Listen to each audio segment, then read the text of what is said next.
Joining us right now via Zoom chat is Dr. Jennifer Roback Morse. She is with the Ruth Institute, and she's got an article out over at the National Catholic Register linking Roe v. Wade to Obergefell. The fall of Roe, could it lead to the fall of gay, quote unquote, gay marriage? Good morning to you, Dr. Morse. Hey, thanks for having me on, Joe. This is great to be with you guys. Yeah, praise be to God. We're very glad you're here. I find this fascinating because this is an area that I would love to see the church speak out more Oh, upon. oh, tell me about it. Tell me about it. Yeah, those statistics you guys just quoted, the Catholic Church being decimated in Europe. If nobody gets married, what the heck? What is? I mean, Yeah, those are the most Catholic countries in Europe, traditionally yeah, Catholic countries in Europe. yeah. Nobody getting married, We and had you're a guest telling on me, yesterday about that. In fact, where Ireland is fallen so far. I oh, mean, you had 90% fall just in Quebec over the last 100 years. It's wow, pretty yeah. much it's heading in the same direction for Ireland. Poland's really not far behind. Right, right. And and the idea that you can redefine marriage and nothing bad will happen, that's Mm. crazy. That's a crazy idea, right? And so I was very involved in the Proposition 8 campaign back in California in 2008. And I kept trying to make these arguments. I kept trying to say, look, you're redefining marriage. You're doing something fundamental here. This is not just being nice to your gay nephew. This is about redefining the meaning of marriage. And if you redefine marriage, you're going to redefine parenthood. That's because marriage is the principal way that we legally figure out who counts as a father, right? Yeah. So all of that's going to come into question and into play. And I'm sorry to say not, that I was right. And I'm also sorry to say that the people, even on our side, who were opposed to redefining marriage, they didn't want to talk about it in those terms. They used the most sanitized version of arguments. Really, as far as I was concerned, um, they would say things like, kids need a mom and a dad. And I'm like, no, they need their own mom Right. and Yeah. their own dad. Yeah. What are you talking about? I mean, if it happens that something happens to mom and dad and it's not possible, then we step into place with an alternative, with a backup Mm. plan. But the core presumption should be that every human person has the right to know their mother and father, to be in relationship with their mother and father, and Catholic sexual morality protects those rights, and everything else attacks those rights. Yeah. See, and so at the Ruth Institute, that's what we're all about: is trying to reconstruct the case, the scientific, practical case for traditional Christian sexual morality. That's what it's all about, as far as I'm You concerned. said something in your article with the National Catholic Register about this. It says, quote, there is one important difference between Roe and Obergefell. Roe galvanized the pro-life community and created a vibrant, authentically grassroots nationwide movement. After Obergefell, which brought us the quote-unquote gay marriage across the country, Hmm. proponents of marriage threw up their hands and said, oh, well, we tried. We moved on to other issues.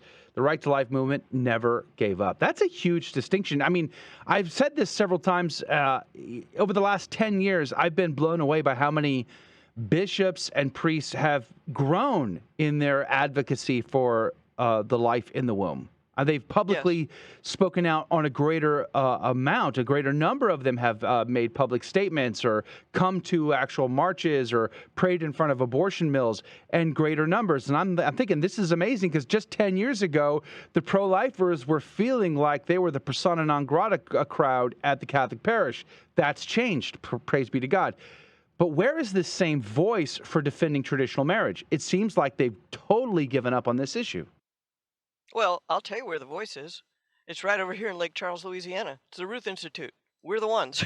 I mean, I hate to say it, but and we're not completely alone. I'm exaggerating a little bit, but there's nothing like the pro-life movement that has been galvanizing and all of that. There's nothing really quite like it. And I can tell you for a fact, a lot of the guys did flee the field. It's like they were exhausted. They were exhausted. I'll give them that. But the reason for the pro-life movement being where it is today is because of the lay people. If the lay people had not been out there banging the drum all this time, those bishops you're talking about that just have kind of lately come around to it, they could have blown it off, right?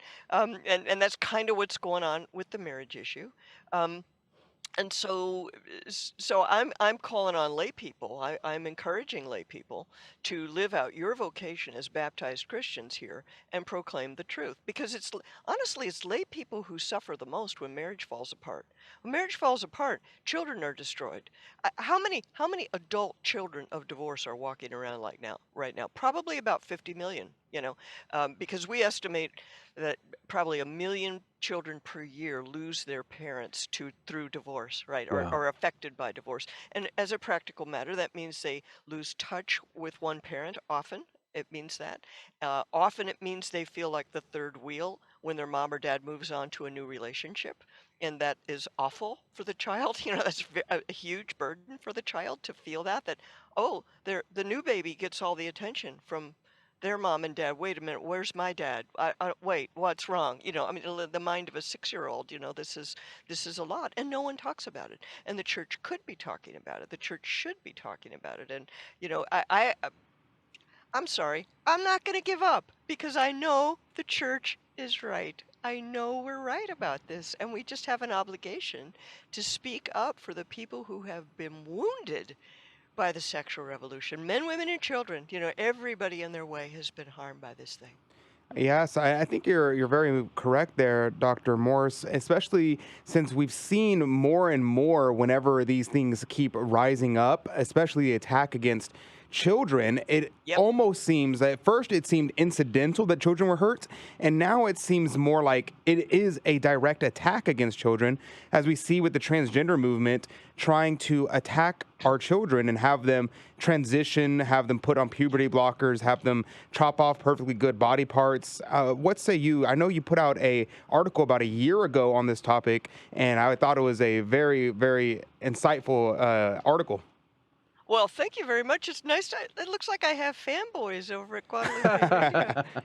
That's great. Thank you. Thank you very much, fellas. Um, well, a while ago, Adrian, it occurred to me, kind of just what you're saying, that so much of the sexual revolution turns out to be harmful to children, and so much of it looks like a direct attack on children. And what is going on here? Plus the pedophilia, the sex abuse against children, which is endemic throughout society. It's not just a Catholic problem, it's everywhere, right? Hollywood and politics. And Jeffrey Epstein, let's remember his name, pimp to the stars. Um, what is going on here? So I think one of the things that's happened is that when the sexual revolutionaries came up with their system, what they want to be able to say is that everybody can have all the sex they want and nothing bad will ever happen to anyone. That's kind of the short version of sexual revolution. To do that, you have to redefine in your mind what childhood is all about, right? So as pro-lifers, we're used to seeing that the child has to be swept away somehow, and that's the point of abortion, and of course, contraception. So you can do what you want sexually and not have to worry about a baby and the responsibilities of a baby. But even if the baby gets born, you have to be able to say, well, it doesn't matter. I can switch my sex partners as often as I want, and the kids will be fine. They're fine. The kids will be fine, no problem. And so over time, what has happened is that childhood becomes redefined. The child is no longer an innocent person who needs to be protected and who needs their parents and who can make legitimate demands on their parents. The child is maybe a problem in the way of the parents doing what they want, but ultimately the child is a sexual being who has the right to be sexual if they want to, and our primary responsibility is to not Mm, fill their heads with perverse. taboos that will upset them. Hold that That's our thought. responsibility. Hold that thought. Right before the break, you were kind of laying the sort of the Debbie Downer stuff. I mean, like they have they've really, society has really truly embraced this perverse filter on the world in their life, and they've imposed this upon children. I think, especially as a survivor of parents who have been divorced many times, Ooh. having grown up being told that I'm supposed to think that that's okay, but then realize that it really wasn't. I think a lot of times as adults, we do this stuff to our kids as a way to rationalize or to make our own decisions seem to be okay. We want the kids to deal with it so that we feel like we actually didn't do something wrong. What would you say to that? I think you're totally right on, Joe. But first of all, let me say I'm sorry that happened to you. that what Yeah, your thank parents you. put you through. Yeah, and I will never say it's okay. I've said this publicly, and I will say it again. I will never say that it's okay for kids to have their family lives disrupted by the choices of their parents unnecessarily in this way that you're talking about. So, that I don't know. That makes me a radical, right? But I'm sorry. Your question was, oh, the guilty conscience. Yeah. You know, the guilty conscience. I think that's one of the biggest problems that we have to deal with. And one of the ways we try to deal with it at the Ruth Institute is to say to people, you know, look, if you had known how hard this was going to be, would you have made these choices? And the answer is, of course, heck no. Are you kidding me? You know, the society is flooded with propaganda telling people that everything will be okay and you just have to get with the program. And if you get with the program, it'll be okay. And you know, it's not okay with you. Well, that's about you and your family. There's something wrong with you guys, you know. But if you get with the program, and for sure, if you Catholics would stop making people feel guilty, oh, everything be fine then, you know. And so there's a kind of scapegoating that goes on to those of us who are holding out because the system itself is irrational. I mean, let's be real. The system, the sexual system that is being proposed to us is irrational. It can't work. You can't build a whole society around the idea that sex is sterile. I mean, sex is going to make babies once in a while. That's going to happen. And you have to have some provision for it. And we've undermined all the provisions you know, to attach children to their parents. Everything that used to do that is being systematically taken away. And so it's irrational. It doesn't make people happy. And so in order to keep the system going, for the benefit of those adults who want to indulge themselves, in order to keep the system going, you have to flood the place with propaganda. And you have to use a whole lot of force and power to enforce this thing. Adrian mentioned transgenderism. I want everybody to just think about this question. Does any serious person believe that transgenderism is a grassroots movement? Hmm. To ask the question is to answer the question. It is obvious it is being inflicted on the populace by a combination of the media, the government, and big business. You know, it's a whole top-down kind of thing to promote an ideology that replaces the Christian sexual system, the Christian social sexual system, which is what, you know, I grew up with and some of us remember. But it's clear the sexual revolution and Catholicism cannot coexist. One will drive out the other, no question about it. And whenever they say to you, oh, it's just some little thing that we want, that's all we want, don't Right. worry about it, Yeah. not a big deal, smack them. No, I shouldn't say that on the radio. Somebody will take it literally. But you know what I mean. Run as fast as you For can. legal 'Cause they're reasons, lying that's to a you. metaphor. Metaphor, metaphorical violence. No, no, they're lying to you when they talk to you like that. And I talk about that in my book, The Sexual State. I go all the way back to the beginning, prior to Griswold versus Connecticut, that undermined the ability of states to have any regulation at all on the sale of contraception. And what do we have now? We don't just have contraception legal. We have contraception actively promoted by the power structure.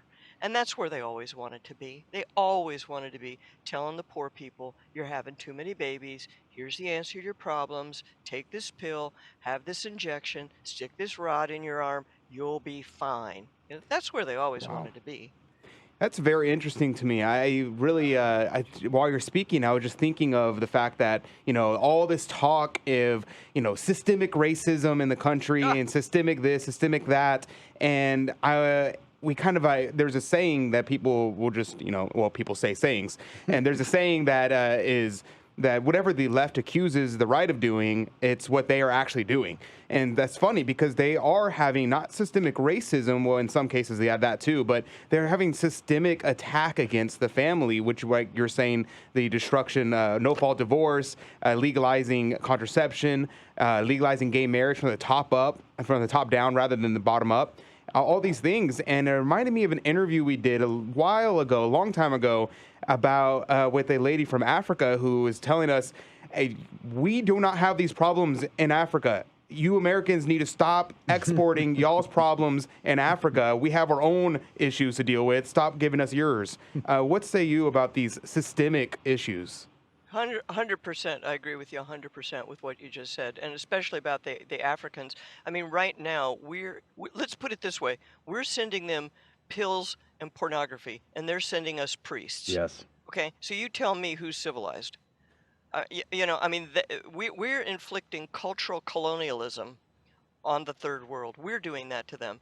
And the left, of course, wants to talk about anything but the fact that they're, sending condoms and pills and everything like that, as if that's going to solve their drinking water problem. Right. You know what I mean? I mean, it's just, it's awful. Yes. It's really awful what they do. So that's why we try in our upcoming summit, we have the opportunity for people to participate virtually.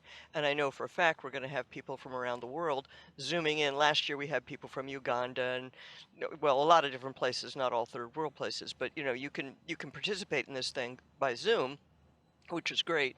And so the people of Lithuania or Kenya or Nigeria, can be part of what we're doing over there. Doc, I'm picking up what you're putting down here, but I just want to give you the opportunity to put the bow on the present here. What is the end game here? It just doesn't make sense to me. Progressive society tends to they want to go really far, right? And for me, it just doesn't make sense. The destruction of society, the destruction of family is a cell of society. What kind of world are we going to have after all of this? I mean, we're zooming toward that really quickly. Rudy, the normal people can't really understand what they're doing because normal people are not grasping for power in the way that some of these people are. And also, this is a Gnostic death cult, okay? And Gnosticism, as we know, hates the world as it actually is. It's in revolt against creation, right? So if you're in revolt against creation, what's the end game? The end game is just more destruction because every step you take takes you further from reality, so it can't make you happy. It can't work. As long as you're committed to the ideology, you're going to keep going down the track, right? And so my hope, our desire at the Ruth Institute is to try to stay focused on the core issues, not just dealing with the issue of the day, but what are the fundamental issues in play so that people can rethink their values. Because there are a lot of people who favor gay marriage who are appalled by transgenderism for a whole bunch of reasons. So to say to them, listen, guys, are you willing to rethink your fundamental principles? And some of them are, right? And so we have to be clear about what they are. But the end game, there are three parts to the sexual revolution, and there are three end games. The end game of the gender ideology is the complete destruction of the concept of male and female from society and from law. That's where they're headed, and you can see that, right? You see that's what they want.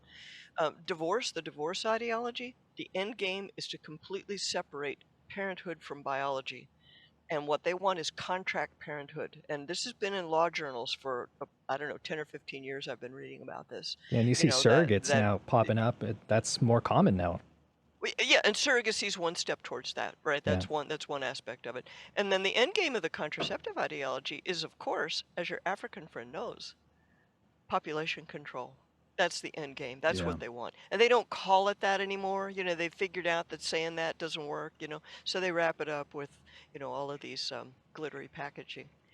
But that's what they want. There are too many poor people, so we got to do something about all these poor. We just don't need all these people around. Well, if you're part of the global ruling class, yeah, you don't need all these people in Texas. You don't need all these people in Louisiana. They don't do anything for my life, so Yeah, exactly. I mean, this is the way they think. I don't know. People don't think like that. We definitely need them to continue mining those cobalt mines so we can get our lithium-ion batteries and our solar panels so we can have green energy. Although we don't seem to care how that affects their health and their livelihood and well-being there. It's corrupting their waterways, but who cares? They're in Africa, we're not. It is very, very lopsided. We're going to be running out of time here real quick. Let me sneak in this question for one of our CDT insiders, Mike Kay here. He asked the question, how do you suggest that Catholic organizations deal with being labeled hate groups from people like Southern Poverty Law Center or that kind of mentality? Should they fight back? Should they ignore it? Or what do you think they ought to do? You got about a minute. Well, I'm a hate group.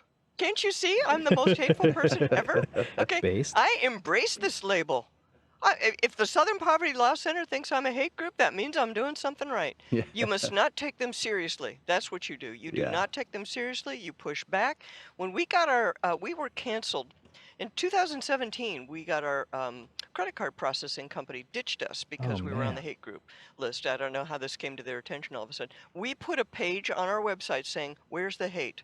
Here's what they say about us. Here's the whole quote. Here's the whole article. Read it for yourself, and you tell me if I'm a hate group." That's how we do it. We just push back. So you must not apologize for who you are. That's If right. these knuckleheads can't tell the difference between that guy who wrote a 180-page screed, the Buffalo shooter, okay? That guy was a racist, okay? 180-page screed, okay. If you can't tell the difference between that guy and me, you're crazy. You Right, got to yeah. screw loose, okay? So that's on them. That's what I do not flinch from these types of things. We got to defend truth in season and out. All right, so we're running out of time now. RuthInstitute.org is the website. The 5th annual summit, Fighting for Your Family for Survivors of the Sexual Revolution. You can find information at RuthInstitute.org, June 24th, 25th. In beautiful Lake Charles, Louisiana. I just drove through there, as a matter of fact. I was just through there a week ago. See, you drive down Highway 10, you're going to see Lake Charles, okay? Yeah, praise be to and God. we are on exit 20. We're on exit 20 is where the summit is going to be. And so that's an easy drive from Houston. We're going to have Walt Heyer there. We're going to have Kristen Hawkins there. And I suspect that the Supreme Court is going to announce its decision on the 24th. You can be with pro-life heroes when that case comes down. All right. And that's where you want to be. We are out of time, but Dr. Morse, thank you for your time today. Go to RuthInstitute.org for all the details. God bless you. God love you, Dr. Ruth. We'll have to have you back. Dr. Morse will have to have you back. We're going to be right back. More to come.